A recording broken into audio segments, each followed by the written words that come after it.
All So right. it is my pleasure today to introduce Andrew Revering. And he is somebody who's going to share a remarkable story with us. My name is Jillian Hartley. I'm a professor of history at Arkansas Northeastern College. I am also on the advisory board for the National Cold War Center.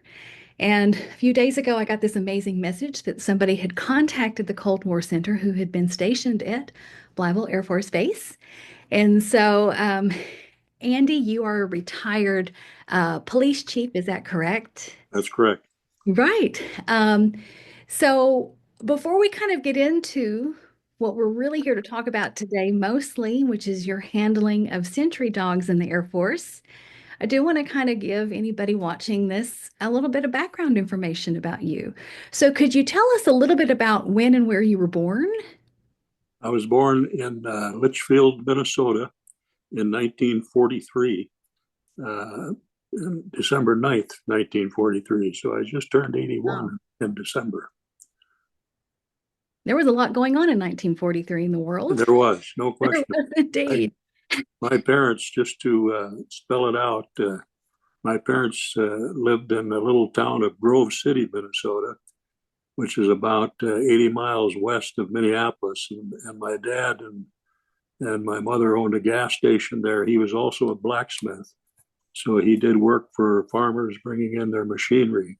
He had a heart condition related to rheumatic fever as a child. And there were five of us. I'm the second oldest. I had two brothers and two younger sisters, an older brother, a younger brother, and two younger sisters. And we lived above that garage in Grove City. Well, my dad had been advised that he had to get out of that business because of that heart condition. So he bought a beer tavern just what it would be west or south of Litchfield, Minnesota.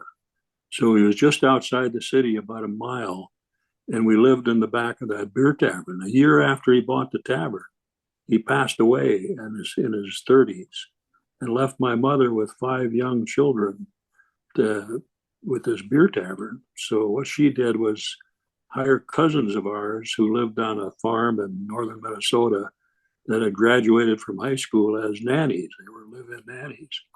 And then she found husbands for them and married those girls off. We went through three of them before we were old enough. We didn't need nannies anymore. See, so she was Oh, a tough old bird who never remarried until all of us were grown up and gone.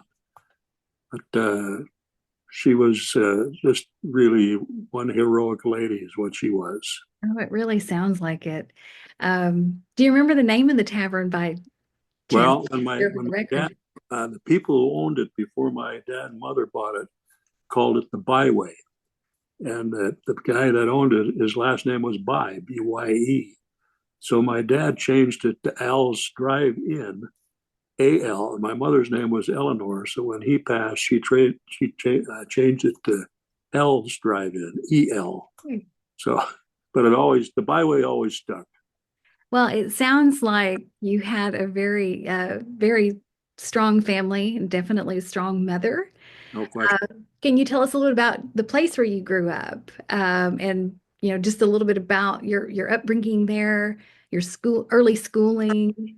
Sure, sure. At living in the beer tavern, we went to a country school, one room country school. Went there from first grade through fifth grade, I think it was. Yes, and then the local Catholic church built a new Catholic school. And my mother, being Italian and a staunch Catholic, said we're all going to go to that Catholic school. So from fifth grade to eighth grade, I went to that Catholic school, and then from there, from ninth on through 12th, you went through the high school. And in 10th grade, because again, my mother had a brother who was a Catholic priest, I went to the seminary at Crozier Seminary, which is in northern Minnesota. And at the end of my year there, the good fathers asked me not to come back because I was failing Latin and geometry.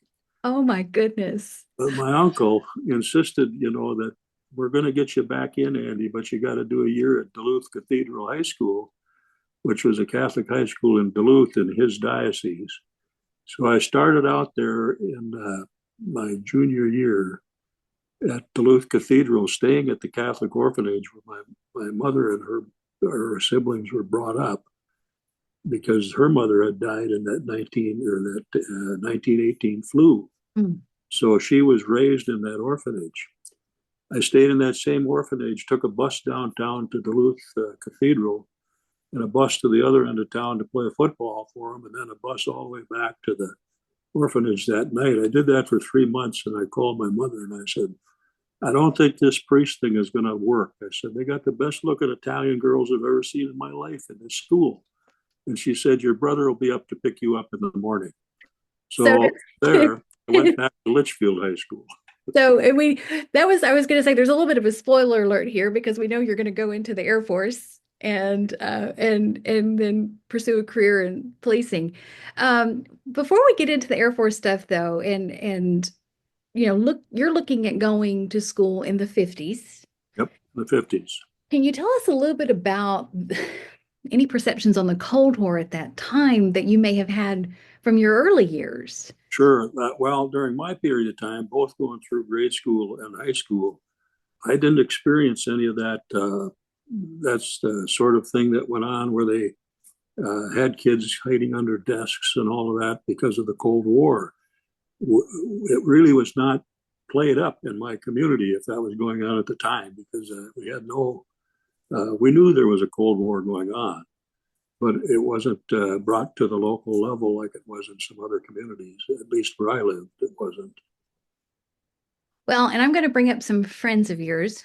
I'm going to attempt to, and hopefully it'll work.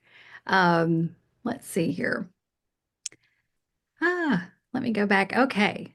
I think I'm back to the front here. All right. Are you able to see? And I think this might be, is this Chips on your end? No, this is actually Duke 3. Okay. This is Duke 3. Yeah, he was my third dog. Okay. Well, I've got some wonderful images to show as we progress now. And I want to make sure, though, that if I get anything wrong, and if I know that German Shepherds are amazing animals, and I do believe they're almost all German Shepherds, but please feel free to correct me at any point because my knowledge is somewhat limited when it comes to this type of dog training. But can you tell us when did you and why did you decide to join the Air Force? Well, I was 17 years old when I graduated, and the draft still existed when I was going to school. So we had to serve, whether you wanted to or not. You were going to get drafted if you didn't.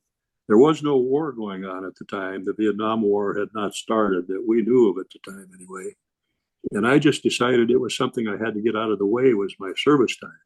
Mm-hmm. So the only guy who recruited me was an Air Force recruiter who came out to my mother's beer tavern and actually had a beer there once in a while. So he pitched it to me and it sounded good. And I knew I was going to serve in one of the branches. So I just, because he was the guy recruiting me, I enlisted in the Air Force because I was 17. My mother had to sign for me to enlist.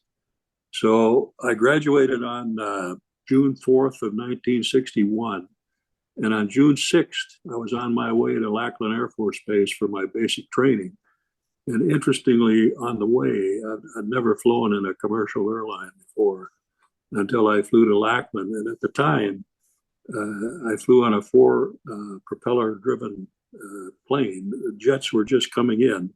So a lot of the jet commercial airliners, there weren't that many back then. So I flew on an airline on the way to Lackland, and I'm sitting over the engine about halfway en route, or not even halfway en route, and I see smoke coming out of the one engine, and pretty soon it's on fire. And the pilot comes on and says, we have a little engine trouble. We're going to land in Oklahoma City for repairs. So they put us up for the night, fixed the plane, and then flew us out the next morning to Lackland. And that's how I ended up getting to the base. So anyway, I do my basic training. And once you're done with basic training, you either get selected to go to some school because of your testing that you took, or you get sent straight to your base for on-the-job training. And I got my orders were just to go to immediately after basic training to Blytheville Air Force Base. I had a 30-day, 15-day delay en route, which meant a leave I could take before I went to my base. So I went home first and then reported to Blytheville and knew that I had orders to become an air policeman. So when I showed up at Blytheville, I take a taxi out to the, how did I get down there? I took a bus is what I did because I wasn't going to fly a plane down there. After my experience on that airplane, I thought, I don't know if I want to do that again.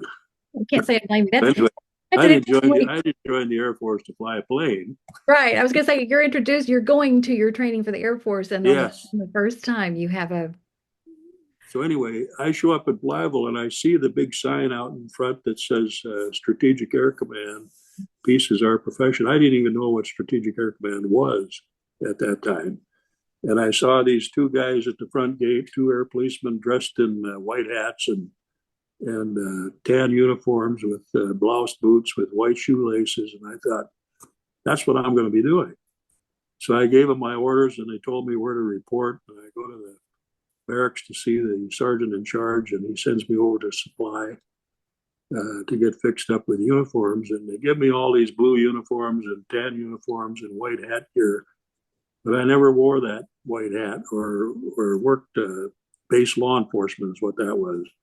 I immediately ended up in security. There were, I think, if I got the numbers right, there were probably 250 air policemen assigned to the what they call the 97th Combat Defense Squadron.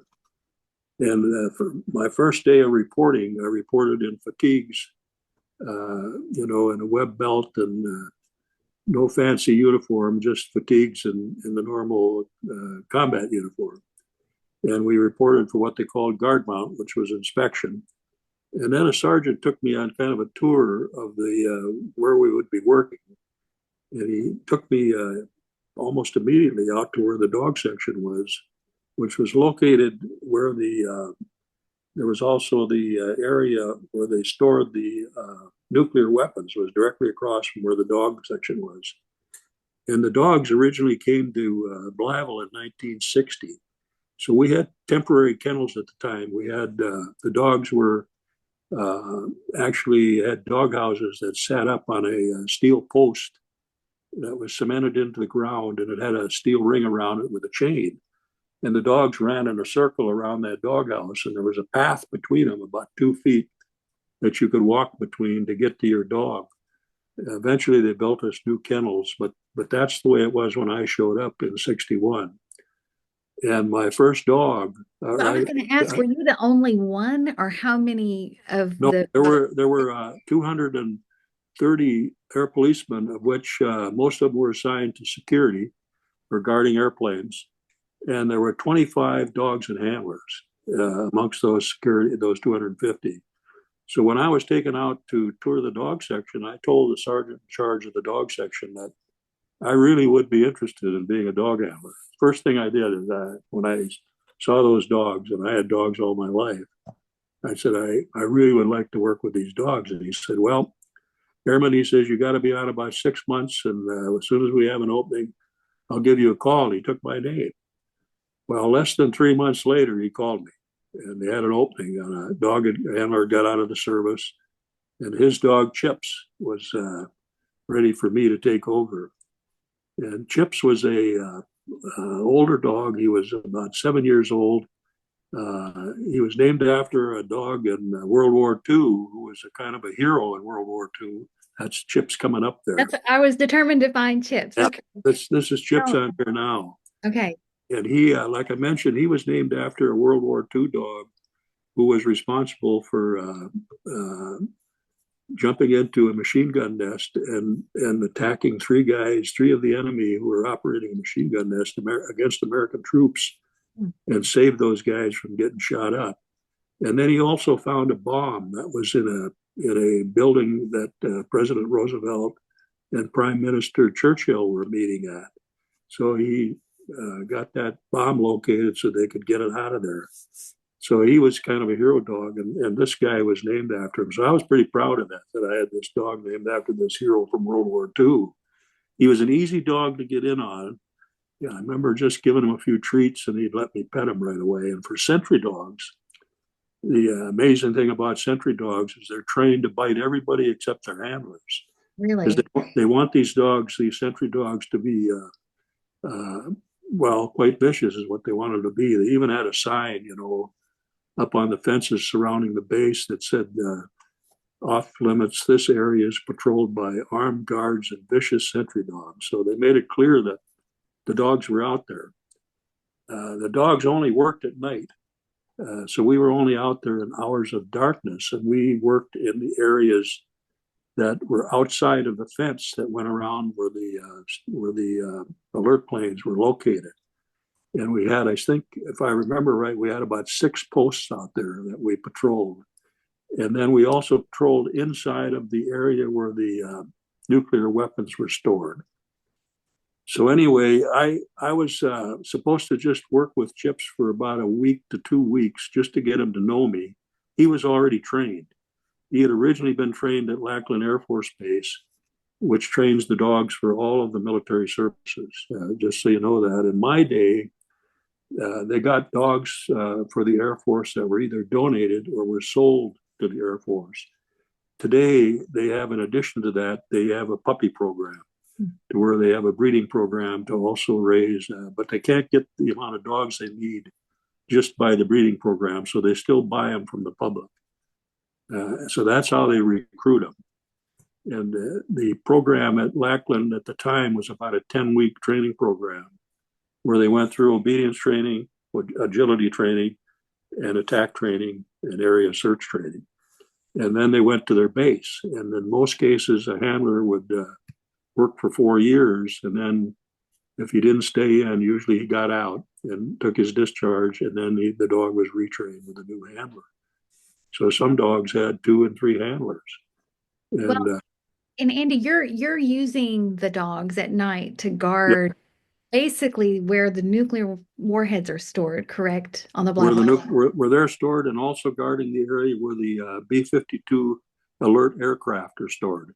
Could you tell us a little bit about what that looked like? Because for a lot of people, the alert center is where there's a Christmas tree that basically is That's next to it. that's exactly what it looked like. Is Could you branches. describe in your words? Yeah, I was going to say, in your words, tell us what it looked like. Well, it's a good description. It looks like a Christmas tree with branches coming off, and in each of those branches, I think there were, let's see, there were like at least 4 that I recall, and then one on the end. So there was 5 B-52s sitting there on alert, and then the building that was there on the alert site was where the pilots and co-pilots and all of the members of that aircraft lived. And I can't remember how many days they went in there for, but usually a week to 2 weeks they lived there. And then whenever they had an alert, they would come running out and hit their vehicles and head for their aircraft. So, and that happened on a regular basis because SAC, Strategic Air Command, was testing them all the time. So they ran test alerts on a fairly regular basis, something that you really had to get used to. And then they sent in inspection teams from the headquarters who would come in and clock these guys. And at the same time, they tested us. They would bring in people from outside of our base to try to penetrate our posts to see if they could get through those dogs. And in fact, would dress up in attack suits and try to walk through our posts. And so when we would challenge them, because you couldn't see them, you dog alerted, you couldn't see them because it was too dark. And you usually challenged them and said, halt, who goes there? And when you didn't get a response after a second call, you sent your dog and then just waited to hear what happened. So that's how they tested us. And every time they came in to do that, every one of the dogs we had on duty never had a problem finding them. So it was all, the dogs were always real effective. Now, Chips, like I mentioned, he was already 7 years old. And the dogs usually have a working life of 10 to 12, depending on what part of the country they lived in. and cooler climates, sometimes they didn't live as long. But in these days, in the 60s, we still didn't have a cure for heartworms. And heartworms are carried, we found out later, by the mosquito. And of course, Blytheville had a lot of mosquitoes because it was a swampy area that we were in there. And they were using experimental drugs to try to treat the dogs when they came down with heartworms. And I always believed that if the heartworm wasn't getting them, the treatment was getting them. So it was just something that you had to live with, that you knew was going to be tough for a while. Well, And about how long did you have Chips when you were I had Chips about a year and a half. And then when I went home on leave and when I came back, he was gone. And they told me they had another dog for me to take over because he had passed away from heartworms.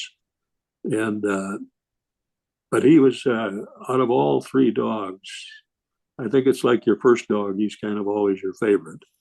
well, So with his name, he had a lot to live up to, it sounds like, too. he did. He was a good dog.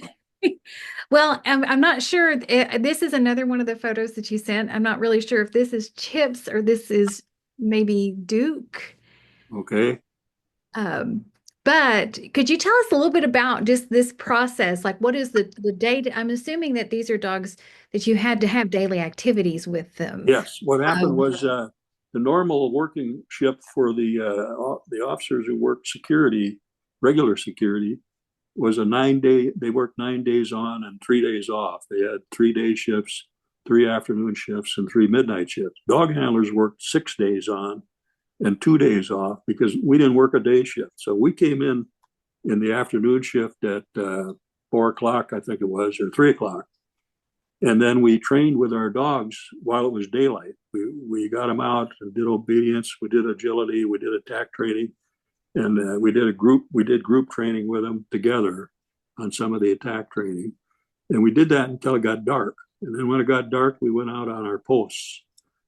So we got dropped off on our various posts by a supervisor who was on duty. And then you were out there for on the afternoon shift until 11 o'clock.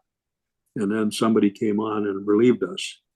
And those guys on the midnight shift, when you came on at 11 o'clock and you were taken off your post when it got daylight, but then you stayed at the training center and trained until your normal 8 hours was done.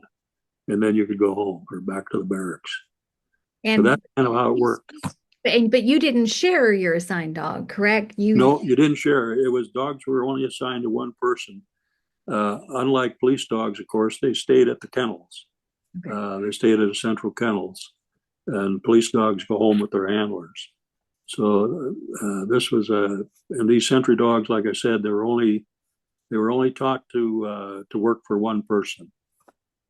And so you all received them trained, correct? But could you speak a little bit more to the training process? You talked a little bit about the selection process. I'm assuming that some of the animals chosen maybe did they sometimes weed them out in the training program, or some dogs, because these appear to be German Shepherds, is that correct? In these, during my time in the 60s, they were all German Shepherds. Okay. And they are weeded out during that training period when they come through that basic training at Lackland. And they don't all make it. That's true. So they try to find homes for them for the ones who don't make it, and they're pretty successful at that. But the dogs today now are both German Shepherds and Malinois, and the Belgian Malinois is also very popular in law enforcement today because they're a real high-strung, easy to train little dog. They're smaller than the German Shepherd. But and not to get off on that, but I like the crosses between the German Shepherd and the Belgian Malinois. I think that makes the best police dog.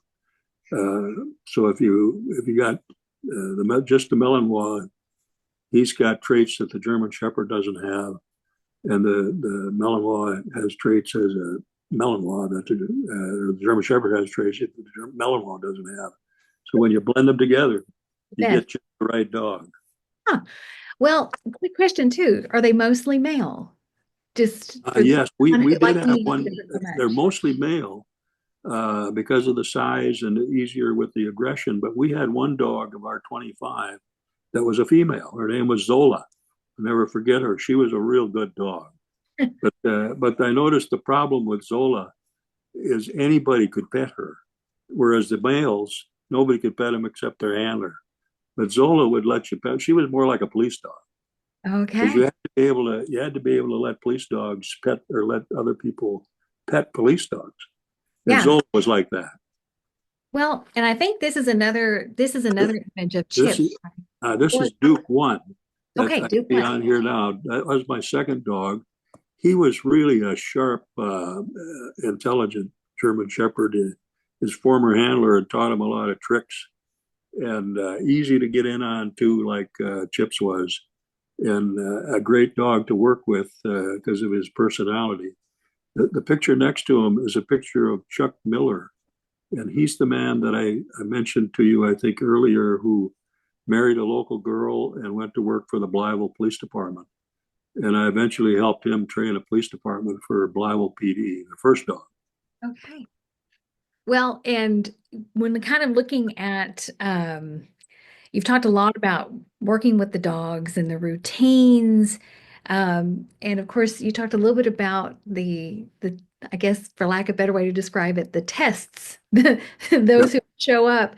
Can you speak to any high stakes situation that was maybe uh, something you had to deal with at the base while you were stationed there, whether it involved the dogs or not, just to kind of get it on the record? Well, let me go back to when you mentioned the tests first. We had a test we did with these dogs to make sure they would bite when you weren't using the attack suit or the attack sleeve, where we'd have them come after a guy with just a muzzle on. And the muzzles we had back in those days were just a leather muzzle. So I recall running from one of these dogs who had just a muzzle on, and he bit through that muzzle and hit me in the seat of my pants and put a couple puncture wounds in to where I had to, and then ripped my fatigues off right down the seam. So they could get through those old muzzles, and it reminds me of a scene from that a movie who was done about a young lady in the Marine Corps named Megan Levy, if you saw that film, where she was a dog handler in Iraq, I believe it was. And during her training, those guys put her through the same thing. So it was something that just one of the hazards of training at the time. But as far as having the dogs involved in some major incident, what I recall back in, I think it was, if I can quickly find the date here for you.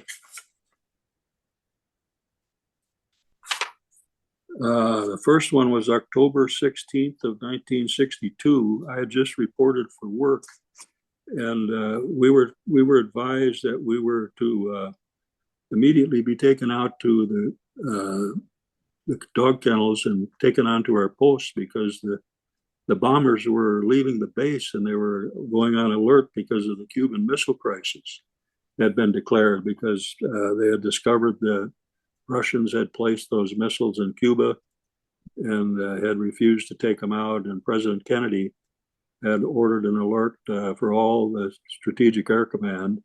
So they were leaving the base and heading for Russian targets. And shortly after we watched the bombers leave, all of the tankers left the base. So now all those planes were gone, and we're out on post in broad daylight, which we never did. And wondering now, well, there's nothing left for us to guard here. And it was kind of an eerie time because you didn't know what was going to happen. You know, whether they were actually going to send nuclear missiles into the United States or what they were going to do. And we stayed on alert for 30 days. For I was 12, going to ask. yeah, So we were on duty for 12 hours on, 12 hours off. all hours, though. Oh, yep, all hours. Yep. Wow. Did you have a sense of relief when the crisis ended? No question, no question. Big release. But the second was on November 22nd, 1963. And I was sleeping in the barracks, having come off the night shift, when a sergeant came through knocking on doors and told us to get in uniform and report to guard mount. because the president had just been assassinated.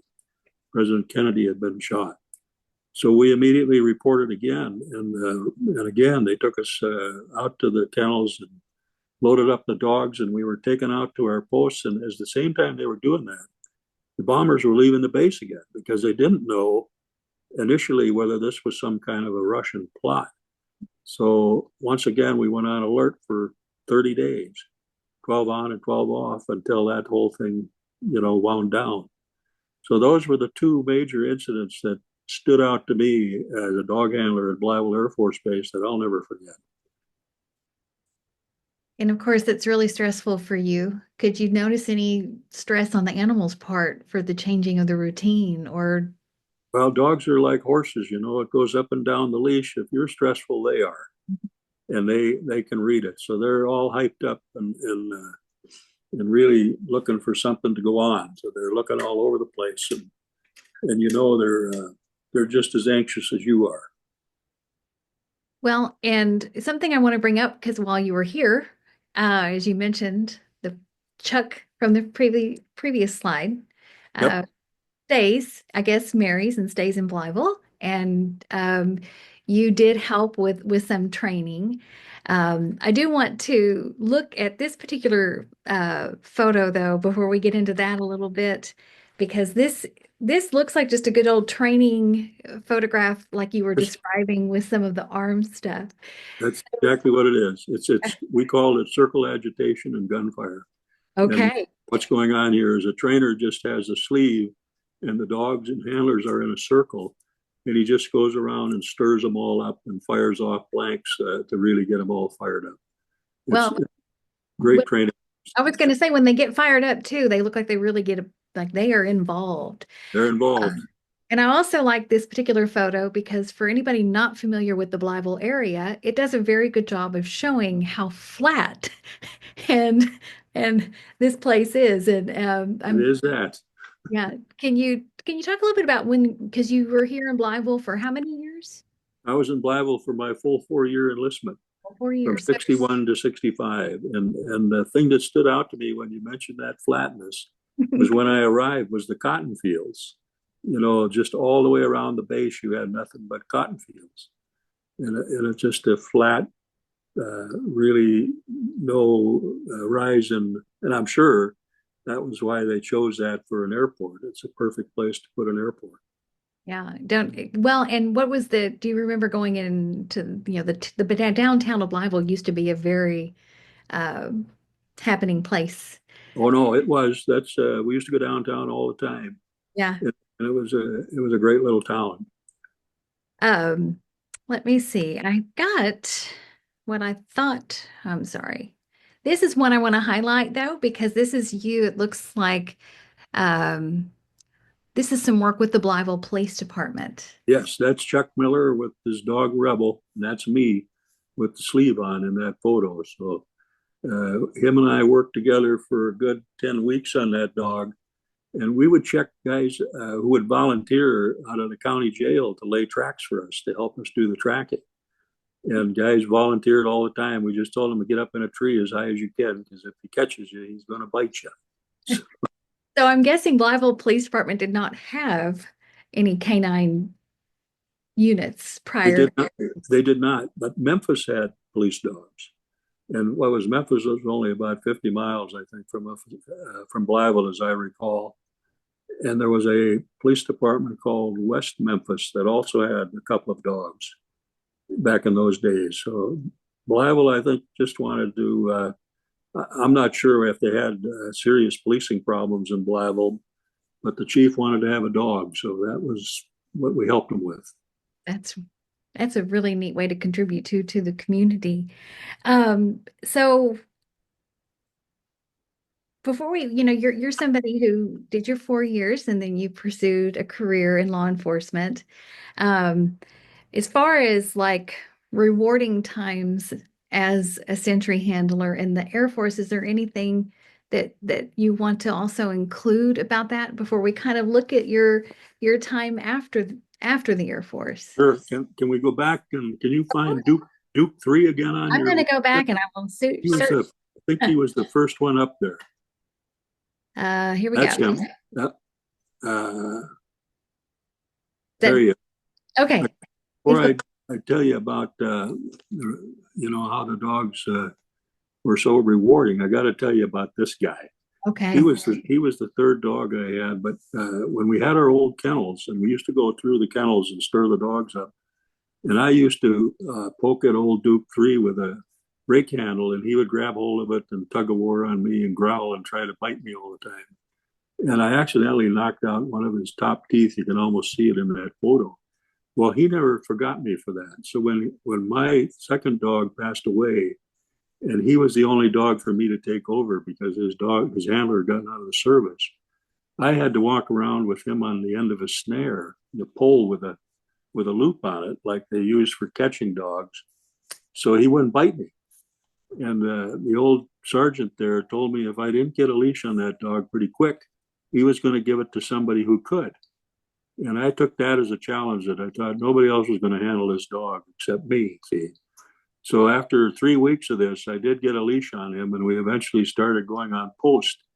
But if I told him something to do and he didn't want to do it, he would grab my hand in his mouth and look up at me and growl. He didn't bite to where he broke the skin, but to where I couldn't get it out right away, and let me know that if he didn't want to do something, he wasn't going to do it. So in order to deal with him, I just kept a little strap on my pistol belt. Every time he did that to me, I'd smack him between the ears, and he was good for a few days. But then he would challenge me again. So he was a tough, He had a strong, Sentry Dog. strong will there.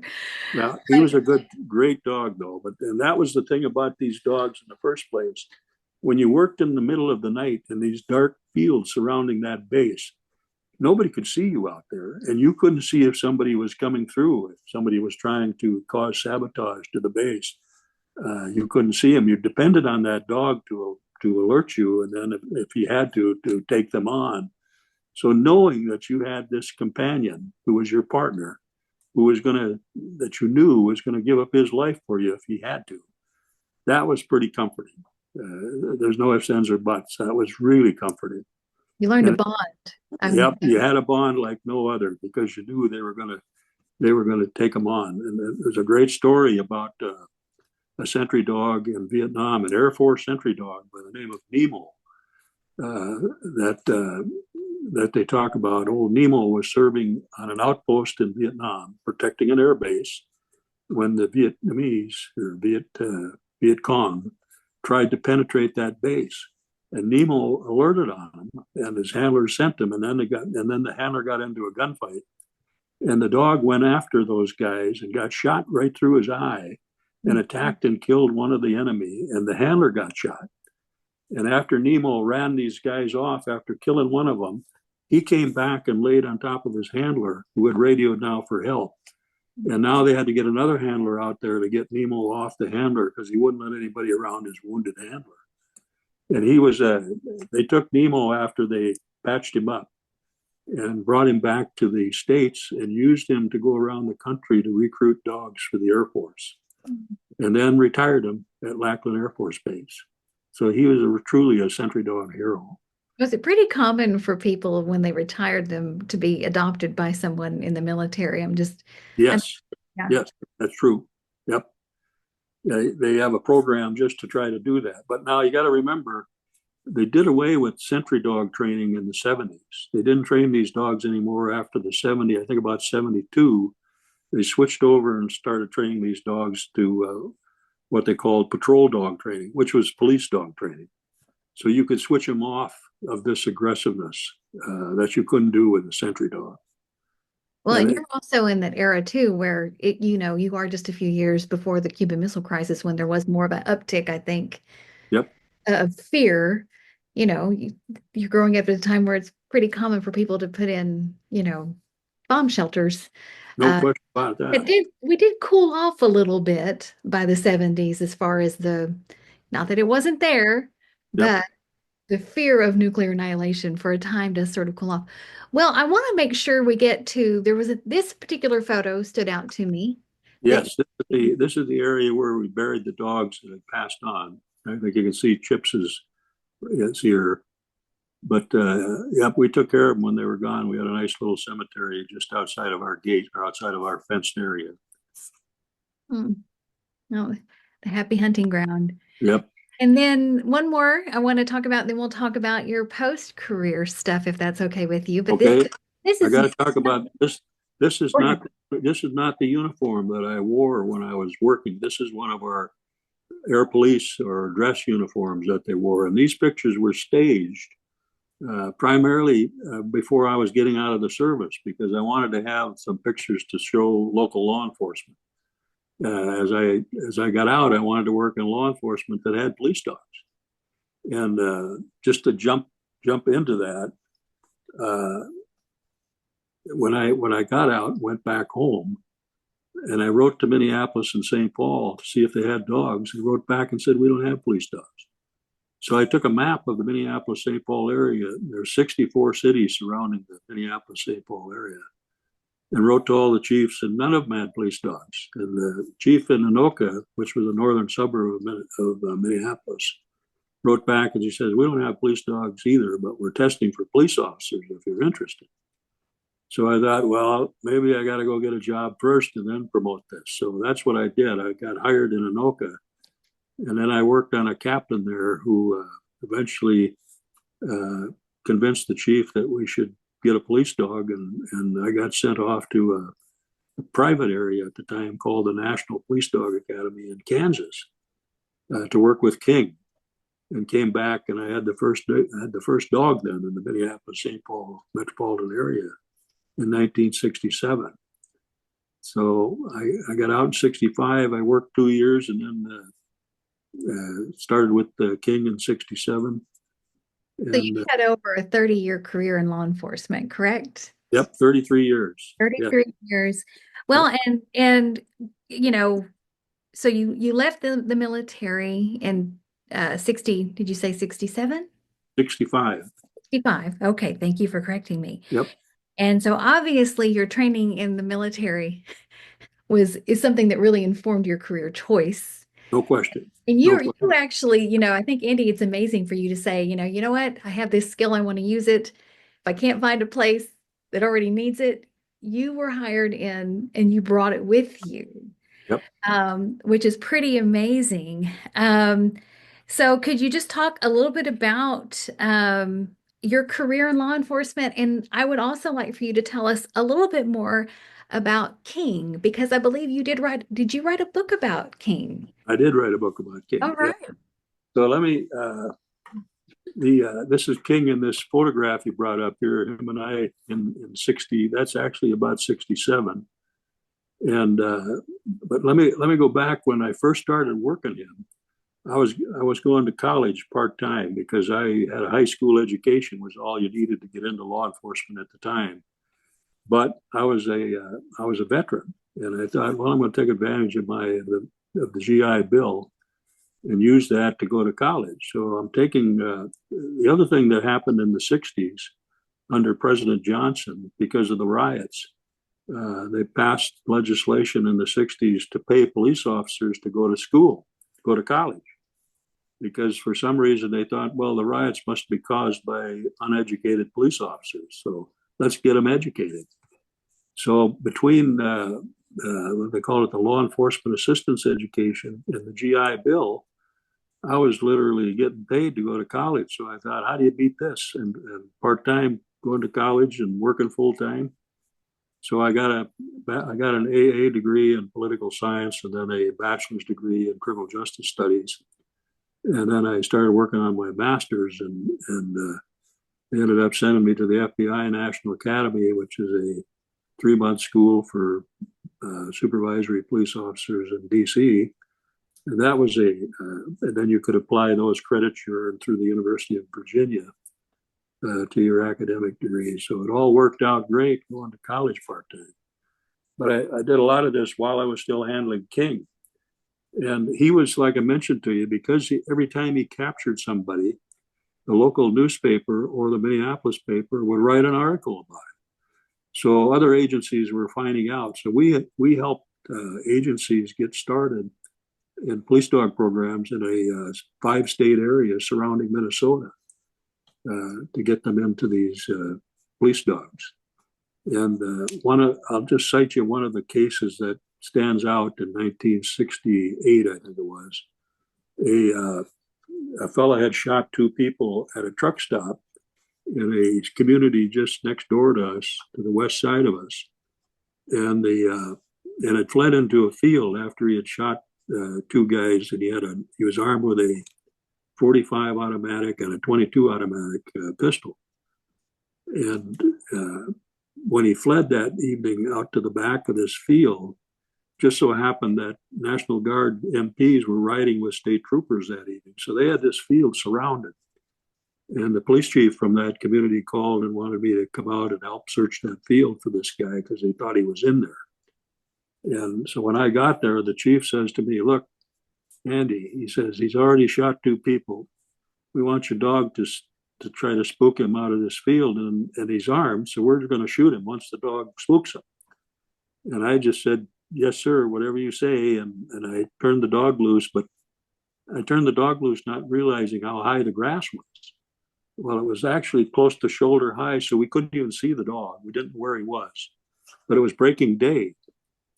And so we start walking out through that field, and we get about halfway through the field, and we hear the guy screaming, "Get him off me, get him off me." And pretty soon the grass is breaking in front of us, and old King is dragging him by a leg out to where we are. And when we went back to look where he originally had hit him, we found the two handguns on top of each other, both fully loaded and cocked. And what he had done is when he came up from behind, he bit the guy in the back of the neck, scared him so bad, he dropped both guns, and then he grabbed him by the leg and started dragging him out, see. Well, that got on the front page of the Sunday Minneapolis paper, and the wire service picked it up, and it went around the country. And pretty soon we got notified by the producers of the Lassie show that they wanted to give King a gold medal from Lassie. So he got awarded a gold medal from Lassie for that capture. So that's one of his good ones.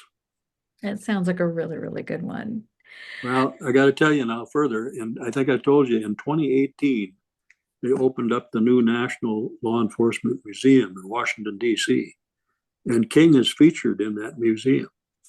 So if you ever get out to that museum, you just look for the display on my old dog, because he's there.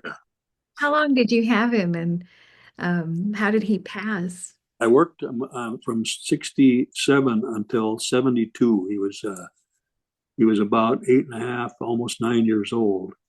And then we retired him, and I had made sergeant at that time. He stayed at my house. And it was in the winter, and I could tell he wasn't doing well, that summer. So I just felt I had it in my gut that he was going to pass away through the winter. And so I had dug a hole for him out behind my garage, covered it up. And he had a heated doghouse. So he came out to say, pretty much say goodbye when I went to work. And then when I got back in the morning, he was pretty much covered up with snow. He had passed away that evening. So, do you think he missed the work? Oh yeah, no question. These dogs miss the work when they can't do it anymore, because they just love it. Well, the city of Anoka named a park after him. It's called King Memorial Park, and they put up a bronze statue of him, a life-size bronze statue in that park. So it's kind of a kid's park, but it's a neat little area. Well, that's a really just nice testament to him. And of course, I'm assuming you continued, of course, you eventually become a chief. Yes. And so that does mean you probably don't handle as many dogs, if I'm guessing. No, I didn't. Once I made sergeant, I couldn't handle dogs anymore in the police department, but I usually supervised the dogs handlers that we had. And then I was also a judge in the national and regional police dog competition. That we all belong to something called the U.S. Police Canine Association. So these dogs are certified every year in the regional level, and then if they got high scores in the regional level, they can go on and compete at a national level. So I was a judge at the regional and at the national level both. And I still go back once a year to Minnesota in June to spend a month with my daughter, who I mentioned to you. She's a police chief back there.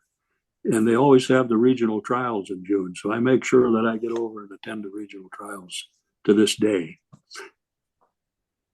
Well, this has just been a really wonderful story. So many great stories that you shared with us, Andy. So just one of the things and I often ask veterans when I interview them this, looking back on just the way the military influenced your life and the legacy that you've had. Can you speak to that a little bit? Because this is something I think a lot of people, especially younger people, uh, would benefit from. Well, as I mentioned to you, when I joined the Air Force in the 60s, we still had a draft. So it was something you felt compelled to do. And when they did away with the draft, I was kind of convinced that, geez, how are they going to recruit people to get into military service if they don't have the draft?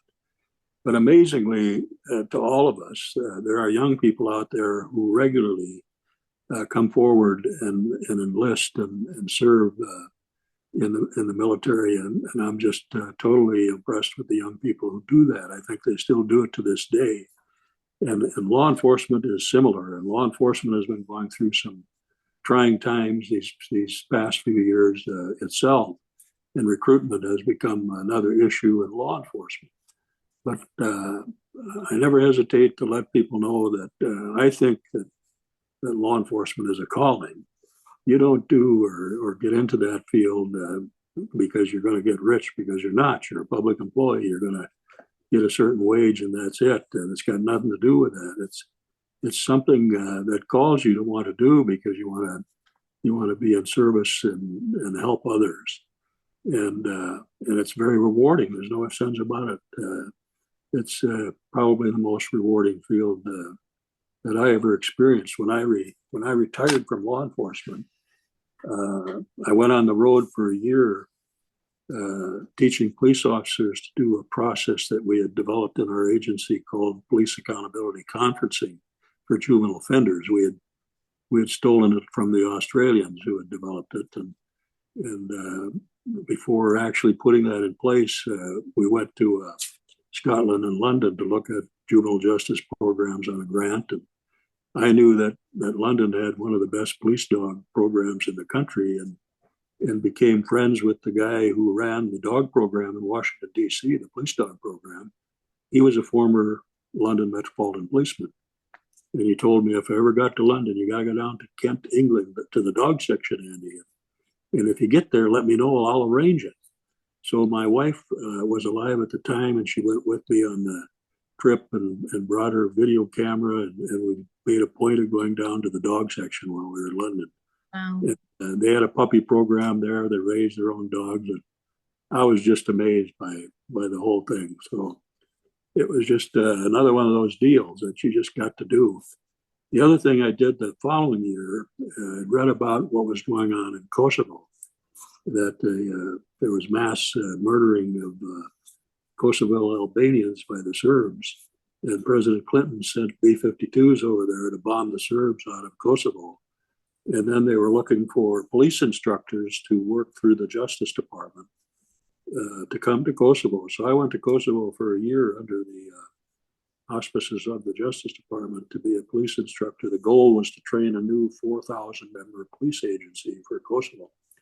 And I worked in the police school there, teaching those young people how to, and doing it through interpreters.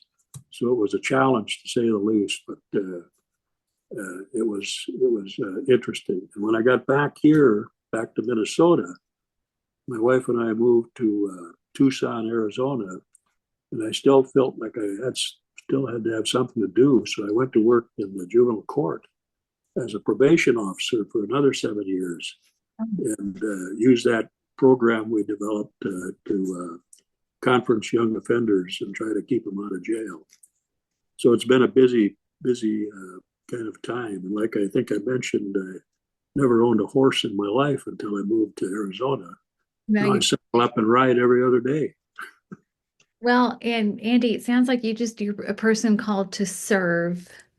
And that service has done remarkable things for not only the military, but also policing. And it's wonderful that you shared the story of going to Kosovo. That's certainly a period that oftentimes is not a lot of people will even realize No, that, they don't. that They those don't are have a clue. the 90s. Yeah. So whew, is there, before we sign off, is there anything else that you wish to share about your service, your family, your experiences? I want to make sure that we get it all down. Well, I think we covered it pretty well for the most part.